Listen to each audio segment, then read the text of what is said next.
안녕하세요. 저는 30대 여자입니다. 우리 엄마는 생선을 팔아서 저를 키웠어요.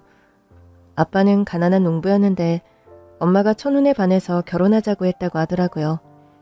그러나 아빠는 생계를 책임질 자신이 없다고 거절하셨고, 그래서 엄마가 생선을 팔기 시작했다고 하더라고요. 나 좀 봐라. 나 남자가 벌어주는 거로만 사는 여자 아니다. 그러면서요. 그래서 아빠랑 결혼하셨다는데 아빠가 정신적으로 건강한 분은 아니었던 것 같아요. 늘 술에 절어 사셨다는데 밤마다 집에 돌아오지 않아서 엄마가 찾아 나섰다고 해요. 어떤 날은 길바닥에서 잠들어 있고 어떤 날은 자기가 농사 짓는 농 근처에서 발견되고 그랬대요. 저로선 다 듣기만 한 얘기라 상상만 해볼 뿐이죠. 제가 태어나기도 전에 돌아가셨거든요. 엄마는 자식이라도 생기면 아빠가 정신을 차릴 거라고 생각했다는데 결국 추운 겨울날 술 마시고 길가에서 자다가 돌아가셨대요. 그날도 엄마는 만삭의 몸으로 아빠를 찾아 나섰다는데 눈이 너무 많이 와서 찾기가 힘들었대요. 엄마가 찾아 나섰을 즈음엔 이미 눈 속에 파묻혀 있었던 거죠. 그래서 그런가 저는 눈이 많이 오는 날이면 뱃속에 저를 가진 엄마가 시골길을 헤매는 상상을 해볼 때가 있어요. 결국 엄마에게 남은 건 저 하나였고 엄마는 결심했대요. 내 자식을 서울로 데려가서 키워야겠다. 어차피 거기 남아봤자 시댁이랑 얽혀 살아야 하는데 다른 사람보다 한참 많은 생선을 파는데도 남는 게 없었대요. 아빠네 집 자체가 워낙에 가난한 집이었고 다들 돈 벌 줄을 모르는 사람들이었나 봐요. 결국 아직 봄도 오지 않은 추운 새벽, 엄마는 저를 등에 업고 서울로 가는 버스를 탔대요. 그때 엄청 울었다고 하시더라고요. 엄마도 정이 참 많은 분이었거든요. 그런 사람이 돈 벌 줄도 모르는 가난한 시댁 식구들을 두고 오려니 마음이 아팠던 거죠. 그럼에도 내 자식은 제대로 키우고 싶다는 생각만 하기로 했대요. 이대로 같이 살면 내 자식도 번듯하게 못 큰다는 생각이 드셨나 봐요. 알고 보니 할아버지도 알코올 중독이셨다고 하더라고요. 그렇게 서울로 와서 시장에 자리를 잡기까지 터스에 구박에 보통 힘든 게 아니었다고 하더라고요. 저야 뭐 학교 다니면서 우며가며 본 게 다였다 보니 엄마가 그렇게 고생하는 줄 몰랐어요. 왜냐하면 엄마가 제 앞에선 늘 방글방글 웃었거든요. 엄마는 저를 키우는 내내 한 번도 힘든 내색을 안 했어요. 새벽부터 저녁까지 생선을 팔고 와도 제 밥은 늘 든든하게 차려주셨고 제가 좀 커서 엄마 밥을 차려줄 수 있게 됐을 때도 엄마는 저에게 뭘 먹을까가 늘 고민이셨던 분이에요. 그 정도로 정도 많고 모성애도 강한 분이었죠. 그런 엄마를 보고 자라서인지 저도 늘 친구들에게 엄마 같은 존재였던 것 같아요. 같이 어울려 노는 무리가 있어도 혼자 놀고 있는 애가 있으면 지나치질 못했죠. 그러면 엄마가 자식 품듯이 그 애도 데리고 와서 우리 무리에서 같이 놀았어요. 그러다 보니 같이 노는 애들이 거의 20명은 됐던 것 같아요. 제가 그 무리에서 수장 같은 역할을 했는데 사실상 엄마처럼 무리에서 떨어져 나가는 애들 어깨 챙기고 생일도 챙기고 그런 학창시절처럼 보냈어요. 그래서 교우관계는 참 좋았는데 성적이 문제였죠. 제가 공부에는 영 관심이 없었거든요. 선생님이 저더러 어떻게 먹고 살 거냐고 물으시면 제 대답은 늘 같았어요. 어떻게든 먹고 살겠죠. 우리 엄마가 늘 하는 소리였거든요. 엄마는 제가 건강하게 자라주는 것만으로도 만족하는 사람이었어요. 나중에서야 알았죠. 아빠가 술독에 빠져 살다가 가셨다는 걸. 그 사연을 알고 나니 엄마가 왜 그렇게 저에게 관대했는지를 알겠더라고요. 엄마는 그저 제가 건강하게 오래오래 엄마 곁에 머물러 주기만 하면 세상 무엇도 못할 게 없는 사람이었던 것 같아요. 그래서 고등학교 졸업하고는 한동안 엄마 생선가게 일을 돕다가 그런 저를 좋게 보신 분이 취업 자리를 제안하셨어요. 가보니까 격리일이더라고요. 머리가 나빠서 할 수 있을까 싶었는데 막상 해보니 제가 성격이 꽤 꼼꼼하더라고요. 일하면서 제 성향을 알게 됐어요. 생각해보니 20명 가까운 친구들을 통솔하고 그 친구들의 사사로운 모든 걸 챙겼던 성향 자체가 제 장점이었던 거죠. 그래서 격리로 일 잘하다가 회사가 확장되면서 역할이 좀 커졌어요. 회사 회계를 맡게 되었는데 제 밑으로 들어온 남자 직원이 바로 제 남편이었죠. 하루는 막 신입으로 들어왔던 남편이 울상을 해서는 그러는 겁니다. 팀장님, 제가 큰 실수를 한 것 같습니다. 무슨 일이야? 장부 입력을 다 잘못했어요. 그럼 다시 하면 되잖아. 이걸 전부 다시요? 당연하지. 다 하고 퇴근하세요. 저는 좀 매서운 상사였는데 그게 참 희한하죠. 사회에 나가서 일하다 보니까 점점 사람이 깐깐해지더라고요. 부하 직원들에게 무서운 상사로 불렸지만 알고 보면 나이는 비슷했거든요. 그런 걸 숨기려고 더 매섭게 굴었던 것도 같아요. 사회에 나가 일을 해보니 어리면 자꾸 무시하는 분위기라 더 그렇게 됐던 거겠죠. 그러나 천성이 어디 가겠어요. 하루는 남편이 갑자기 아침에 연락이 와서는 회사를 못 갈 것 같다고 하더라고요. 무슨 일이에요? 그게 집에 일이 생겨서요. 오늘만 못 나온다는 거죠? 일주일 정도는 못 나갈 것 같습니다. 그럼 사유가 있어야 할 것 같은데요? 그게 그때 본 남편은 정말 속 터지게 하는 타입이었어요. 뭘 물어보면 바로바로 대답하는 게 없고 늘 미적미적 사람 속을 뒤집었죠. 회사 잘리고 싶어요? 사유도 없이 일주일이나 회사에 안 나온다는 게 말이 되냐고요. 이유가 있으면 말을 해야 이해를 하든 말든 할 거 아니에요. 화가 나서 퍼부었는데 또 한참을 말이 없더라고요. 열받아서 확 잘라버리고 싶다 생각하던 그때였습니다. 갑자기 남편이 흐느끼기 시작하더라고요. 지금 울어요? 제가 또 천성은 정이 많은 사람이라 갑자기 마음이 약해지는 겁니다. 한참을 울던 남편이 그러더라고요. 아버지가 돌아가셨어요? 심장이 철렁하면서 일단 알겠으니까 장례 잘 치르라고 말한 뒤 전화를 끊었어요. 이른 새벽이었는데도 잠이 확 깨더라고요. 그날 저녁 회사 일을 서둘러 마친 뒤 장례식장으로 갔어요. 회사 사람들에겐 말하지 말아달라고 해서 저만 갔는데 저를 본 남편이 깜짝 놀라더라고요. 팀장님, 진짜 다른 팀원들에게 말 안 해도 되겠어요? 네, 입사한 지 얼마 되지도 않았는데 괜히 신세 지는 것 같아서요. 이건 회사 차원에서 주신 부의금이에요. 장례 비용에 보태요. 나는 따로 했고요.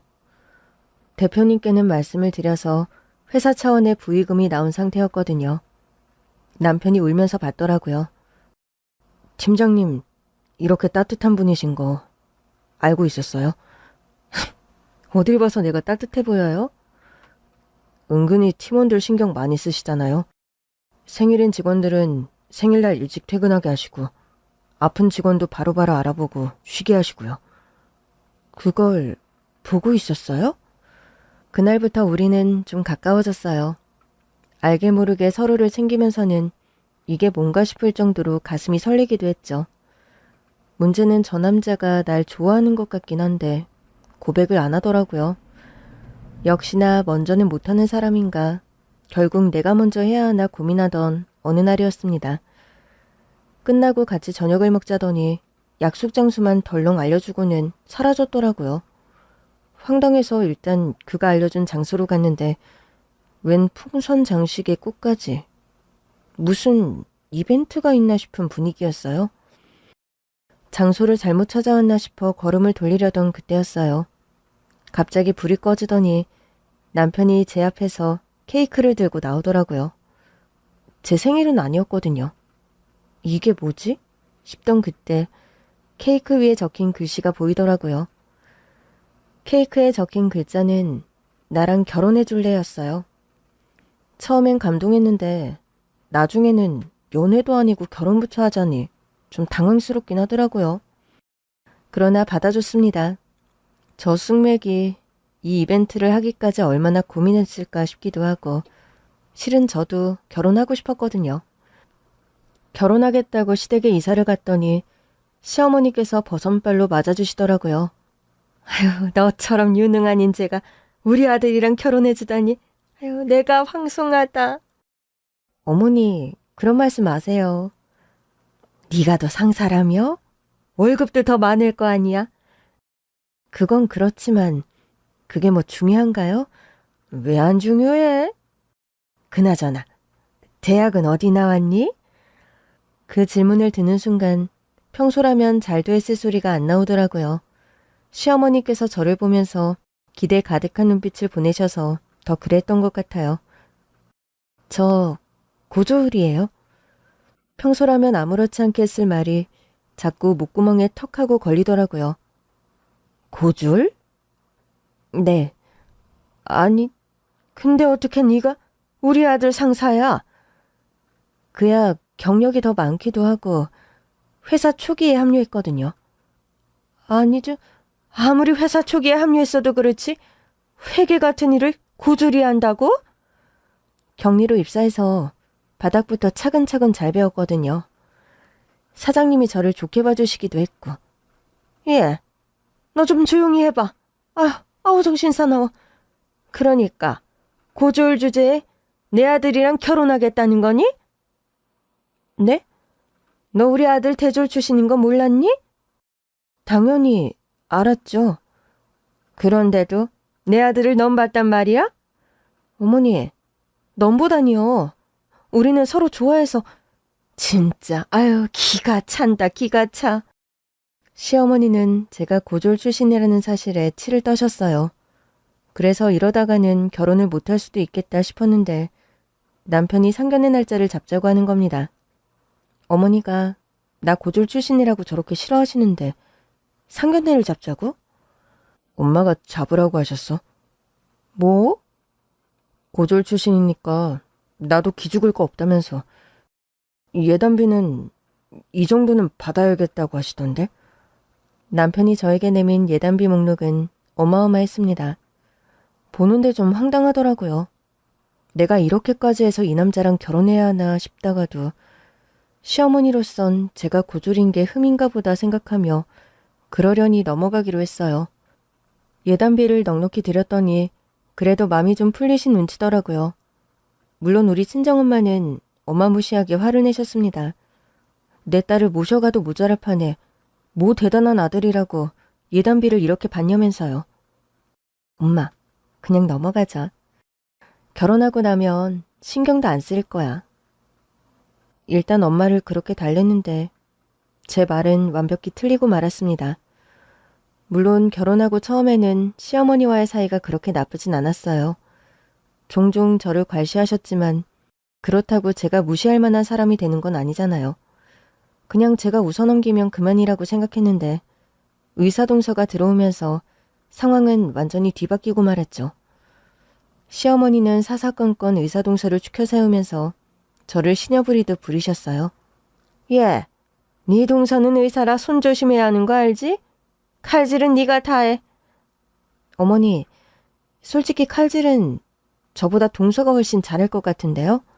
뭐야? 그래서 의사인 네 동서한테 위험한 칼을 잡게 하겠다고?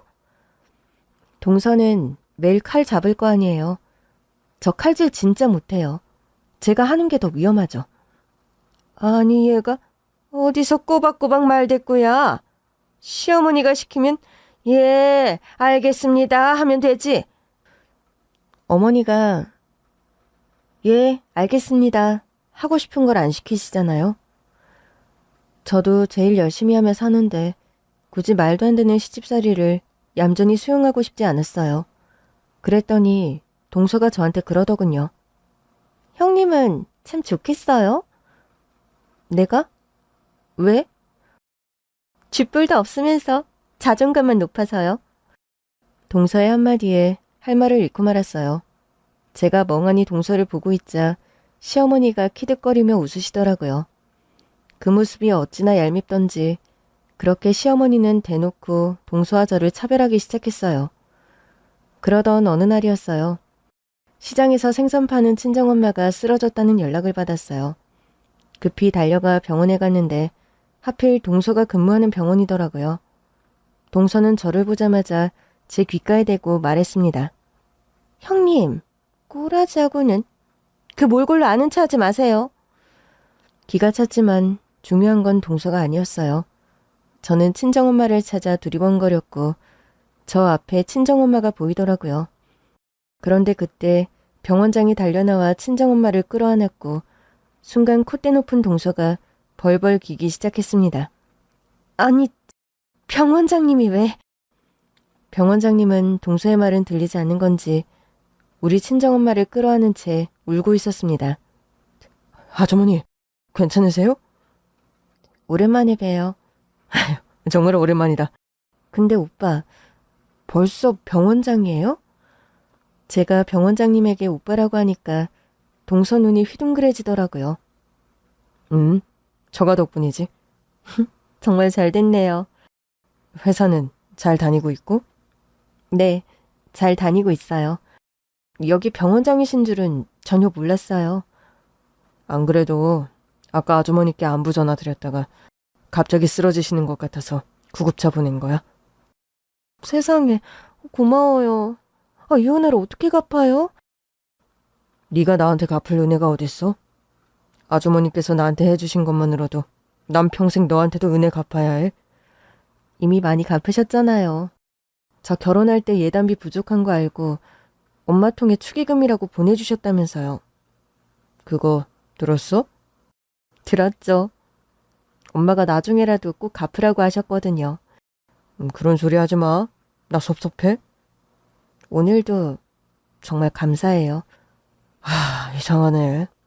내가 그동안 1년에 한 번씩 정기검진 다 확인했었는데. 아직 검사 결과는 안 나온 거죠? 제가 병원장과 대화를 나누는 사이 동서는 이러지도 저러지도 못하고 주변을 서성이고 있었어요. 나 잠깐 급한 연락만 좀 받고 올게. 검사 결과 나올 때까지 잠깐 기다리고 있어. 곧 나올 거야. 네, 볼일 보셔도 돼요. 이제부터는 제가 있을 거니까요. 병원장이 자리를 비운 뒤 동서가 잽싸게 다가와 물었어요. 형님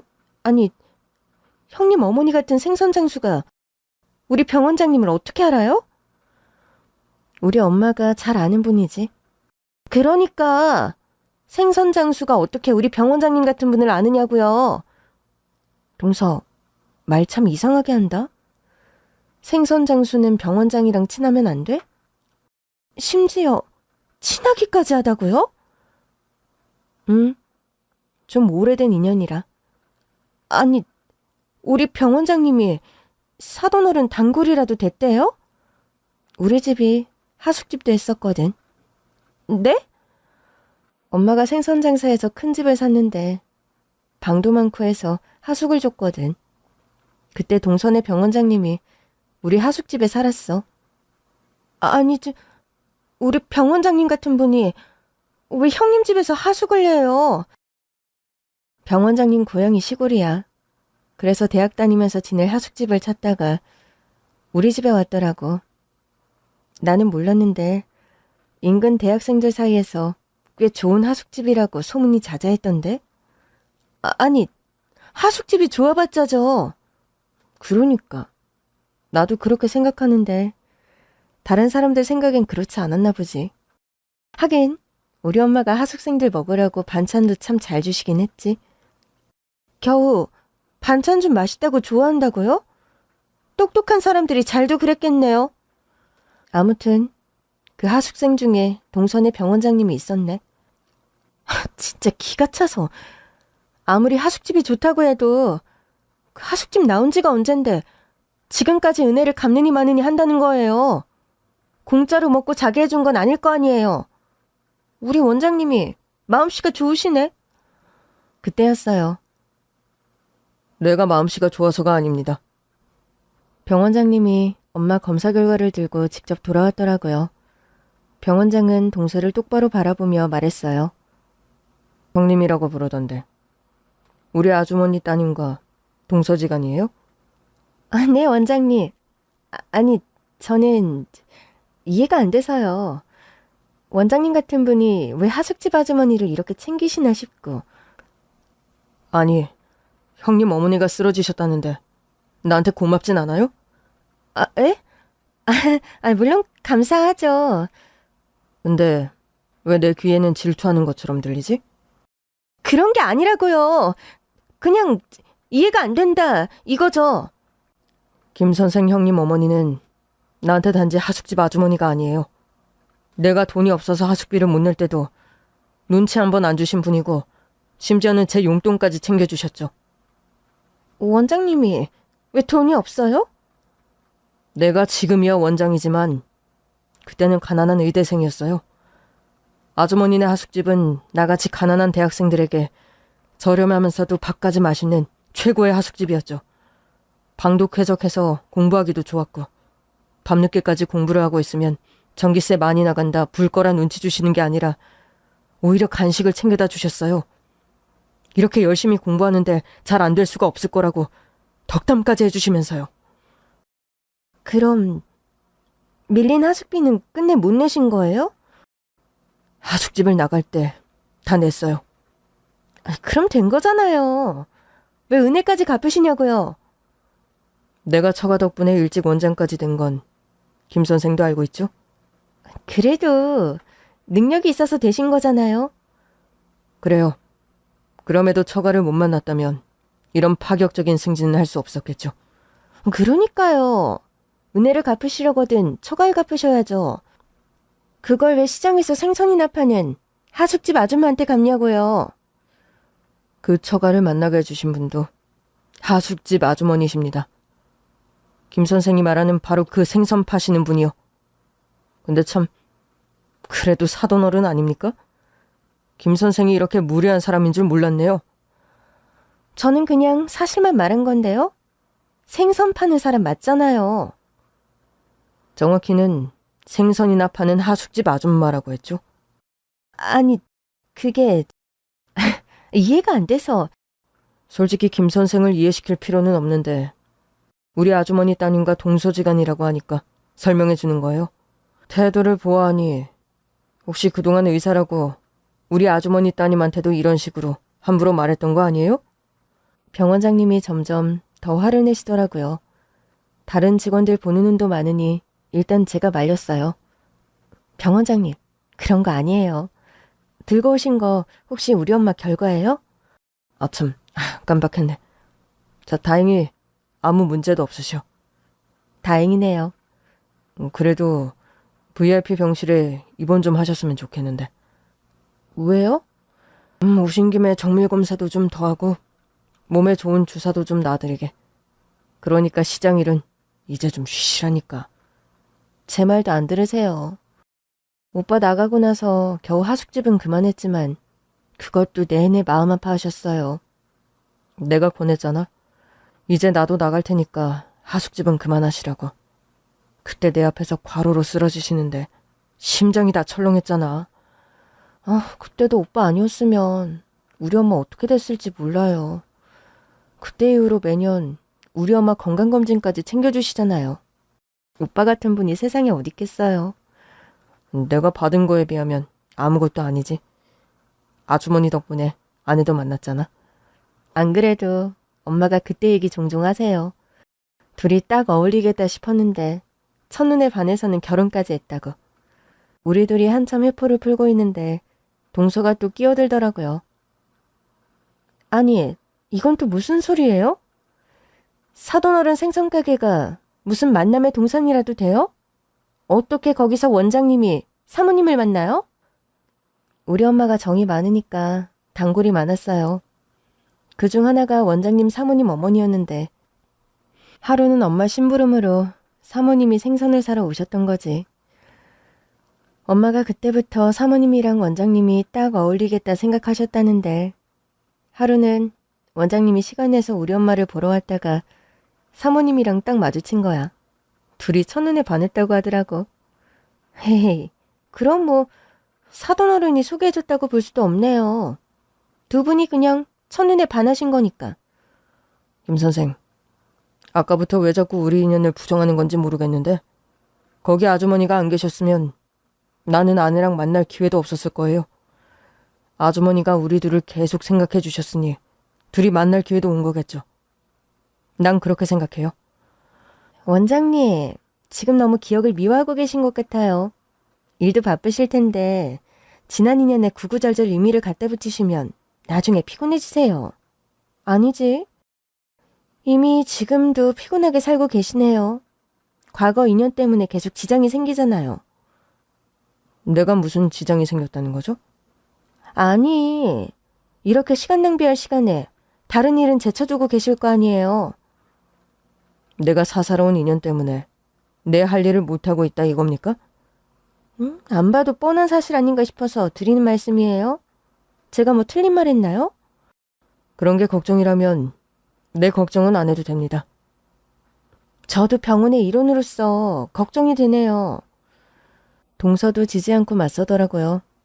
솔직히 동서가 이해가 가는 건 아니었어요. 본인이 의사면 의사지 우리 엄마가 생선장수인 게 비웃을 일은 아니잖아요. 그래도 원장님을 설득해 신랑이는 그만두게 했어요. 오빠, 저랑 우리 엄마 보러 가요. 그래. 지금 바로 병실로 옮길 거야. 그즘 정신이 돌아온 엄마가 본인이 병실에 있는 걸 알고는 화들짝 놀라셨어요. 딸, 나 입원한 거야? 어디가 많이 아프대? 아, 엄마. 이번에도 병원장 오빠 덕분에 살았던데? 아유, 그러니까 말이야. 아유, 누울 자리 보고 발 뻗는다고. 전화 받는데 나도 모르게 그만. 걱정할 거 없어. 다른 건 아니고 피로가 누적돼서 그런데. 그래서 오빠가 입원해서 더 검사도 받고 회복에 좋은 주사도 좀 맞고 가래. 그럼 생선 가게는 어떡하지? 아휴, 그냥 열어놓고 왔는데. 내가 가서 닫을게. 나 괜찮은데. 그냥 바로 가서 다시 장사해도 될 것 같은데. 병원장 오빠가 엄마 가게 문 좀 닫게 하래. 어떻게 그래. 하숙집 닫은 것도 지금껏 후회하는 걸. 생선 가게는 왜 또 못 닫는데? 추억이 많잖아. 우리 단골들은 또 어쩌고. 요즘은 매출도 많이 줄었잖아. 다들 큰마트 가서 사기도 하고 인터넷으로 주문하는 사람도 많고. 그래도 나 먹고 살 만큼은 계속 벌려.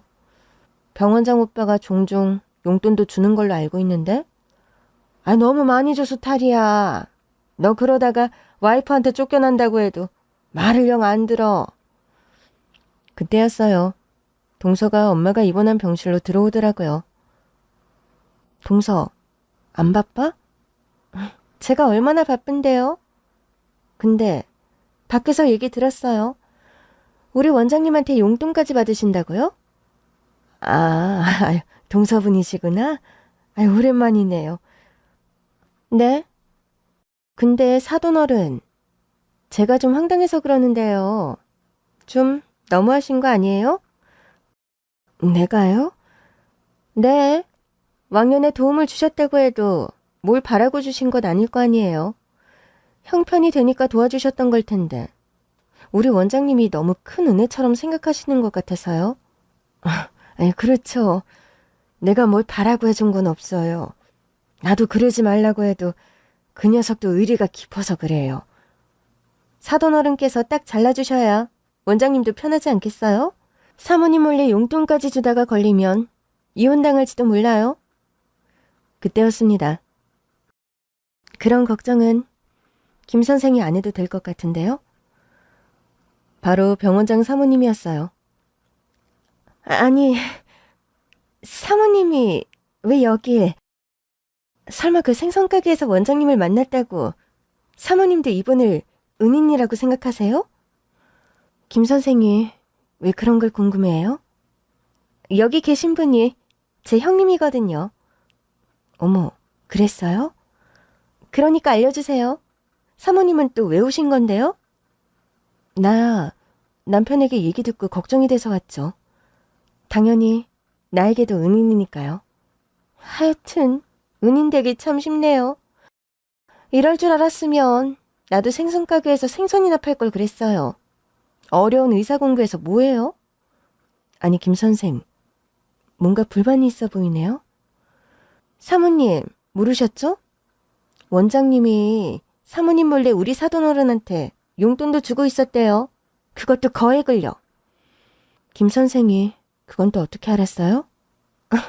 좀 전에 밖에서 엿들었거든요. 아, 그래요? 남의 말을 엿듣는 취미가 있나 봐요? 덕분에 제가 제대로 한 건 했잖아요. 아, 우리 남편이 아주머니께 용돈 드리는 거요. 제가 그러자고 한 거예요. 네? 남편이 전에 명절에 아주머니께 용돈을 드리고 싶다고 해서 평소에도 더 드리라고 했어요. 사모님까지 왜 이러세요? 왜 이렇게들 사사로운 인연에 집착해요? 김 선생은 감사한 분들에게 표현하며 살지 않나 봐요? 네? 살면서 감사한 분들이 하나도 없었어요? 아니, 뭐 감사한 분들이야 있었겠지만 그때 표현했으면 된 거 아니에요? 이 바쁜 세상에 지난 인연까지 어떻게 다 연연하고 살아요? 그래요. 사람마다 가치관이 다른 거니까. 대신 우리 사이에 대한 신경은 꺼줬으면 좋겠네요. 우리는 소중한 인연을 지금껏 이어가며 살았거든요. 내가 김 선생의 방식을 존중하듯이 김 선생도 우리 방식을 존중해줬으면 좋겠어요. 그렇게 동서는 병실에서 쫓겨났습니다. 솔직히 속이 다 시원하더라고요. 원래 동서가 저렇게 버릇이 없게구나요? 네, 의사라고 콧대가 높아요.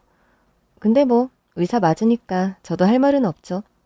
저는 고졸이니까요. 대학을 못 가서 안 간 것도 아니고 그냥 대학 진학에 관심이 없었던 거잖아요. 제가 그렇게 말해도 안 믿는 사람은 못 갔다고 생각하겠죠. 그렇다고 의대 갈 정도로 잘한 것도 아니니까요. 모두가 의대를 가야 하는 건 아니죠. 그만큼의 비전과 꿈이 있어야 가는 거니까. 그런데 불현듯 사모님이 한숨을 내쉬는 겁니다.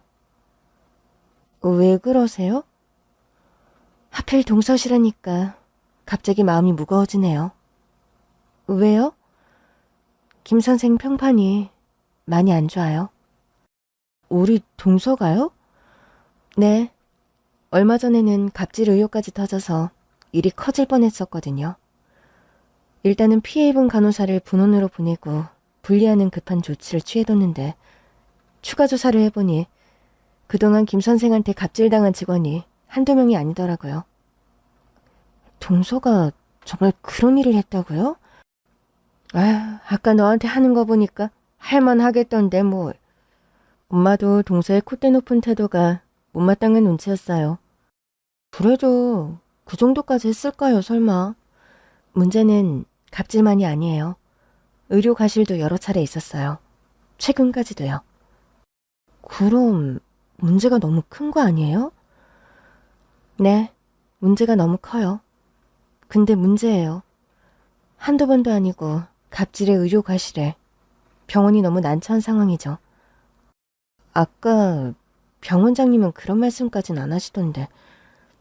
남편도 예의주시하고 있는데 일단 모른 척 하자고 하더라고요. 그럼 혹시 동서한테 안 좋은 결과가 있을 수도 있는 거예요? 형님을 그렇게 무시하던데도 걱정되세요? 뭐 마음이 좋진 않죠. 하지만 그게 사실이면 동서 때문에 피해 입은 환자랑 직원들은 아주 힘들 거 아니에요. 그렇죠. 엄마가 쓰러지는 바람에 참 많은 걸 알게 된 하루였어요. 우리 집에서 하숙하던 가난한 의대생 오빠가 동서가 근무하는 병원의 병원장이라는 거, 거기다 동서의 의사 입지가 위태롭다는 것도 알게 된 거죠. 그날 저녁 집에 갔더니 시어머니와 동서가 와 있더라고요. 어머니, 동서, 이 시간에 무슨 일이에요? 예, 네가 말해봐라. 정말로 둘째네 병원장이 네가 아는 사람이야? 네. 오랜 인연이 있는 분이죠. 너 설마 이미 알고 네 동서에 대해서 나쁘게 말한 거 아니야? 저는 그 오빠가 병원장 된 거 오늘 처음 알았어요. 너희 어머니는? 사부인은? 저희 엄마는 알고 계셨더라고요. 엄마랑은 워낙 친밀해서. 그럼 너희 어머니가 네 동서에 대해 나쁘게 말씀하신 거 아니야? 아니, 갑자기 이게 무슨 소리예요? 우리 엄마가 병원장님한테 동서를 나쁘게 말했다. 이거예요? 그럼 아니에요? 형님이 엄마한테 고자질한 거 아니에요? 내가 막 자기 무시하고 못되게 군다고? 알긴 안 해. 근데 내가 그런 얘기를 우리 엄마한테 왜 해? 그게 아니면 도대체 왜 요즘 병원에서 나를 감시하느냐고요. 병원에서 동서를 감시한다고? 내 뒷조사도 하는 것 같고 사람 하나 붙여서 내가 근무하는 것도 다 보고 간다고요. 내가 요즘 성질대로 못하고 살아서 얼마나 답답한 줄 알아요? 그제야 병원장 사모님께 들었던 동서의 문제가 생각났어요. 동서, 그건 동서가 뭘 잘못해서 그런 거 아니야? 내가 뭘 잘못해요. 의사로서 환자 돌보고 직원들 부린 게 다인데. 아무리 의사라도 직원을 막 부를 순 없는 거잖아. 동서가 잘 생각해봐. 좀 과한 부분은 없었는지. 어머, 이것 봐. 어머니 보셨죠? 분명 형님이 고자질한 거라니까요. 그런 것 같네. 예, 아무리 의사 동서한테 시샘이 나도 그렇지 어떻게 이럴 수가 있니? 네 동서가 잘리게 생겼다던데 꼭 이렇게까지 해야겠어? 어머니도 그렇고 동서 억지 쓰지 마. 병원 안에서 생긴 문제를 왜 나한테 와서 따져? 그렇게 불안하면 병원장님께 직접 가서 묻던가. 물어봤자 별 대답이나 해주시겠어요? 그러지 말고 형님이 지금 전화해서 저 좀 봐주라고 하세요. 뭐? 그분 형님 말이라면 뭐든 다 들어줄 기세던데요? 동서, 지금 말하는 거 보니까 동서도 잘못한 거 알고 있네. 봐달라고 말해달라는 것 자체가 잘못을 인정하는 거 아니야? 어머, 아니라니까요. 그리고 동서, 무엇보다 병원장님이랑 인연이 깊은 건 우리 엄마지 내가 아니야. 그거나잖아요. 아니지. 병원장님한테 은혜를 베푼 건 우리 엄마야. 나는 병원장님이 우리 엄마를 극진히 살펴주니 고마울 뿐인 거고. 형님, 왜 이렇게 순진한 척해요? 뭐라고? 아니, 그렇게 형님하고 사돈어른한테 쩔쩔매는 병원장을 잘 구워 삶을 생각을 해야지. 그렇게 딱 선 그으면 되겠어요? 일단 저부터 좀 살려주시고 형님도 돈 좀 달라고 해보세요. 형님 어머니한테는 용돈도 잘 챙겨준다면서요. 그것도 거액으로. 내가 그 오빠한테 무슨 자격으로 돈을 받아? 이것 봐. 어머니 들으셨죠? 우리 병원장님을 오빠라고 하고 부르는 거. 아유, 세상에. 그 정도면 네가 그 병원 다니는 것들 다 알고 있었겠다. 그러니까요. 형님 내숭 떠는 것 좀 보세요. 아유, 내가 이래서 못 배운 것들은 딱 질색이야. 쓸데없는 데서 고집을 피운다니까. 뭘 알아야 장단이 맞지. 그러니까요. 형님, 잘 좀 생각해요. 그래도 우리 집안에 의사가 있는 게 낫지 않겠어요? 동서, 혹시 의사 자격 박탈될 정도로 심각한 문제야? 순간 동서의 동공이 마구 흔들리더라고요. 형님, 그게 무슨 소리세요? 아니, 우리 집안에 의사가 있는 게 낫지 않느냐고 물으니까 하는 소리야. 도대체 뭘 한 건데 이래. 이건 나한테 억지를 쓴다고 될 일이 아니잖아. 그쯤 되자 시어머니도 뭔가 이상한 낌새를 눈치채신 것 같았어요. 둘째 너? 진짜 무슨 사고 쳤니? 의사 못할 수도 있어? 어머니, 그런 거 아니에요. 형님이 뭣도 모르면서 하는 소리예요. 어머님도 참 무식한 형님 말을 믿으세요? 아니, 가만히 듣고 보니까 네가 원래부터 뭘 잘못한 것 같아서 하는 소리야. 진짜 뭔데 그러니? 결국 동서는 실토하고 말았습니다.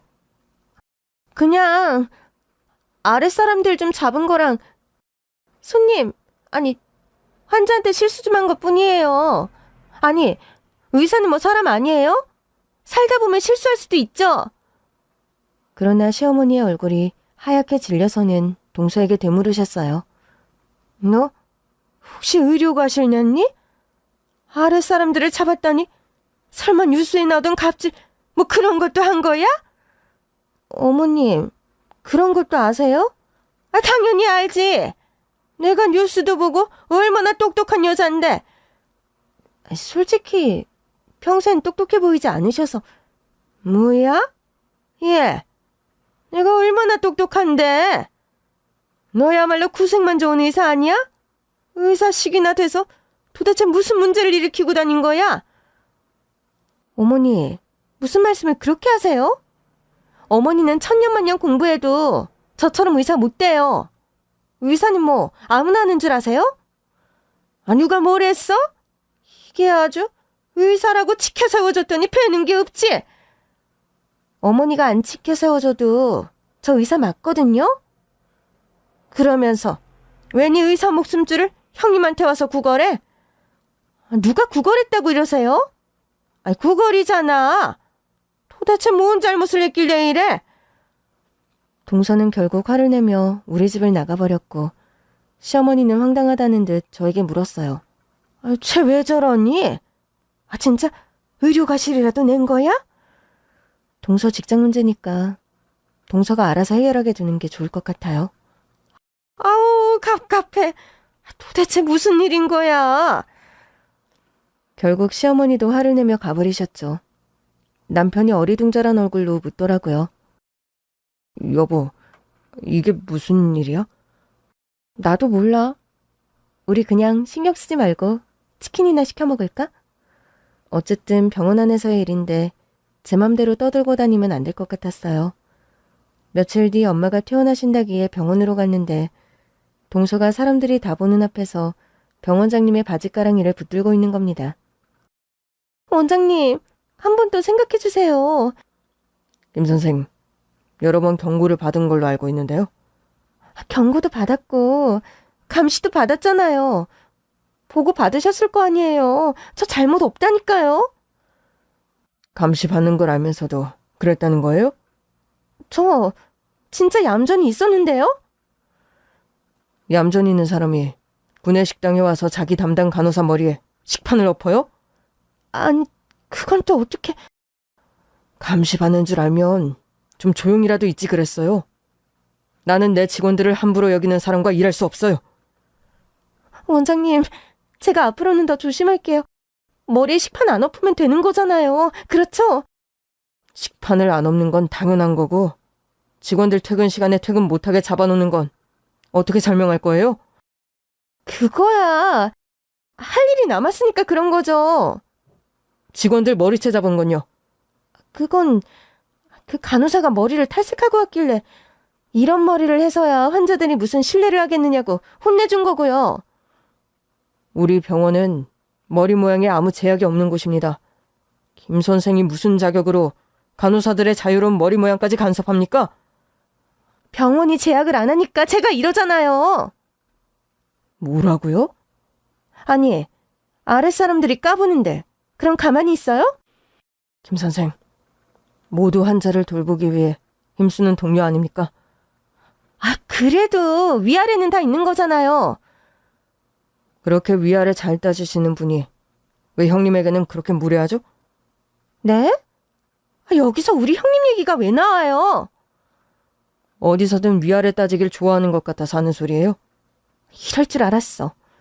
원장님, 우리 형님한테 저 별로라는 소리 듣고 앙심 품으신 거죠? 그래서 별것도 아닌 걸로 잘 망신 주시는 거잖아요. 그때였어요. 누군가 동서에게 물을 끼얹더라고요. 바로 청소하시던 아주머니였습니다. 이게 뭐야? 아줌마, 지금 뭐 하는 거예요? 걸레밥물인데 맛이 어때요? 내가 미쳐. 걸레밥물을 왜 나한테 끼얹고 난리예요? 그동안 하도 더러운 꼴을 많이 봐서 이번에는 내가 좀 끼얹었어요. 이봐요, 의사 선생.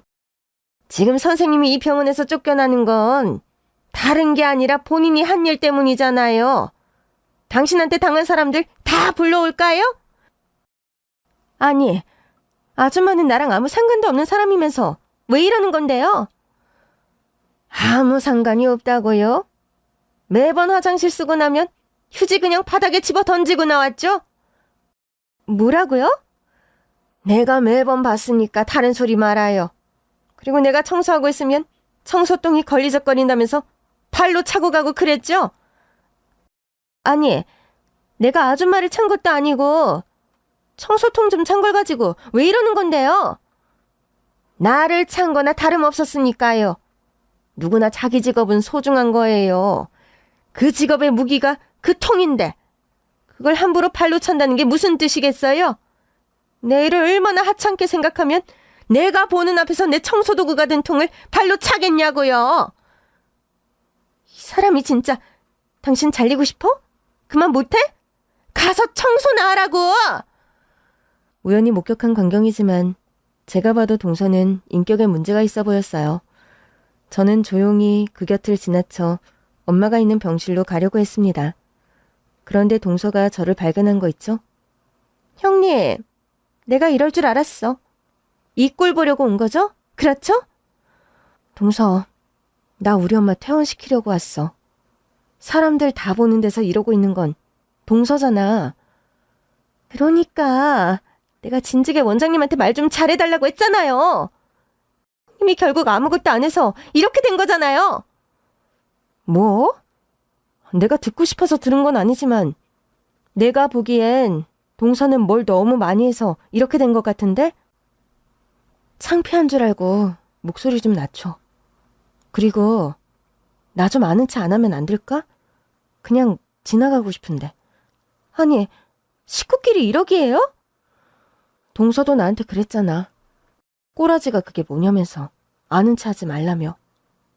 지금은 내가 해주고 싶은 말이야. 동서, 꼬라지가 그게 뭐야. 의사라는 직업에 그렇게 자부심이 있었으면 좀 더 의사답게 근사하게 살지 그랬어. 형님, 아주 즐거우신가 봐요? 형님보다 잘난 내가 시어머니 사랑 독차지해서 그렇게 섭섭해하더니 아주 좋은 꼴 봤죠? 끼리끼리 잘 어울리던데 뭘. 내가 굳이 끼고 싶지 않았어. 앞으로도 어머니랑 행복하게 지내. 어머니가 나더러 이혼하래요. 뭐? 의사 잘릴 것 같으면 집안 망신이라고 이혼하라고 했다고요. 형님, 좀 어떻게 해봐요. 나 이제야 동서 버릇을 알았네. 일단 뭐가 잘못되면 남 탓이고 뭔가를 해결할 때도 남한테 해달라고 하네? 아니, 일은 본인이 저질러 놓고 수습만 남한테 해달라는 게 말이 돼? 저는 그 말을 끝으로 엄마의 병실로 갔어요. 엄마는 벌써 짐 정리도 다 하고 나갈 채비를 다 했더라고요. 뭐하러 왔어? 엄마 혼자 가도 되는데. 병원장도 태워준다고 하고. 하여튼 너희들 다 유난이야. 엄마가 잘 살아서 그렇겠지. 엄마가 조금만 아파도 다들 우르르 몰려와서 챙겨주려고 하잖아. 하긴 나도 내가 잘 산지는 몰랐는데 요즘 들어 느껴지긴 해. 내가 인복이 많은 것 같아. 딸복은? 복 많지. 건강하게만 잘 크길 바랐는데 이렇게 소신껏 잘 살고 있잖아. 그때 마침 병원장님도 들어오시더라고요. 오빠, 잘 해결됐어요? 미안, 네 동서 일인데 내가 좀 매정하게 결정했어. 너는 우리 병원에서 데리고 있기 힘들 것 같다는 판단이 들어서. 잘했어. 오빠라면 고심해서 결정했을 거 알아. 이해해줘서 고맙다. 내가 차로 태워다 줄게. 나도 차 가져왔어. 고마워. 병원비도 한 푼 안 받고. 나한테는 식은 죽 먹기보다 쉬운 일이야. 그렇게 우리 모녀는 병원장의 배웅을 받으며 차에 탔어요. 차를 운전해서 나오는데 저 앞으로 터덜터덜 걷고 있는 동서가 보이더라고요. 네 동서 아니니? 맞네. 태워줘야 하는 거 아니야? 엄마, 감당할 자신 있겠어? 동서 지금 우리 차에 타면 또 전부 다 나랑 엄마가 짜고 병원장을 설득했다고 우길 텐데? 안 되겠다. 그냥 가자. 그나저나 엄마, 어디로 갈 거야? 집으로 갈 거지? 아니야. 식당으로 가야지. 문을 너무 오래 닫았어. 사람들이 걱정할 거야. 사람들이 걱정하는 게 중요해? 엄마가 푹 쉬는 게 더 중요하지. 나는 장사하면서 사람들 만나는 게 낙이야. 그래야 더 건강해. 그래도 영업시간은 좀 줄이는 게 어때? 이제 돈 때문에 일하는 건 아니잖아. 그럼 손님들이 아쉽잖아. 그럼 직원을 좀 더 들이던가. 알겠어. 앞으로는 건강 더 챙겨가면서 할 테니까 걱정하지 마라. 병원장 잔소리만 해도 골이 울릴 지경이야. 너까지 이럴 거야? 하여튼 우리 병원장님이 나보다 더 엄마 자식 같다니까. 얼마 후 우리는 병원장 사모님의 초청으로 집에도 다녀왔어요. 김 선생은 어떻게 지내요? 새로 병원 알아보는 것 같던데 쉽진 않은가 봐요. 그럴 거예요. 우리 쪽에선 별다른 얘기 안 하고 있는데 이미 소문이 쩍나서요. 아, 그랬군요. 그럼 개원밖에 답이 없는 걸까요? 개원을 해도 자신이 잘못했던 건 평생 꼬리표처럼 따라다니겠죠. 좀 못됐다고 생각은 했지만 그 정도 일일 줄은 생각도 못했어요. 안에서 새는 바가지, 밖에서도 샌다는 말도 있잖아요. 동서가 오랜 시간 의사로 재취업을 하지 못하게 되자 시어머니는 동서만 불러서 김장이며 대청소를 시키기 시작하셨어요. 하여튼 내가 의사 며느리에 속아서는 의사면 뭐해. 일을 못해서 내 아들 등골만 빼먹는데. 이게 다 형님 때문이라고요. 아유 시끄러워. 너는 그 소리가 지겹지도 않니? 누가 들으면 네 형님이 신이라도 되는 줄 알겠다. 그렇게 무시하더니 네 형님이 그렇게 무섭냐? 아유씨, 이미 병원장님이랑 친분만 없었어도. 그런 대화 소리가 들리기에 시댁을 갔다가 들어가지도 않고 집으로 돌아왔어요. 좀 도와줄까 해서 갔더니 안 되겠더라고요. 요즘은 시댁에도 자주 안 가게 되네요. 대신 내 가정과 일에 집중했더니 얼마 전에 승진도 했어요. 조만간 제 소식을 기뻐해줄 소수의 사람과 함께 축하 파티도 열 예정입니다.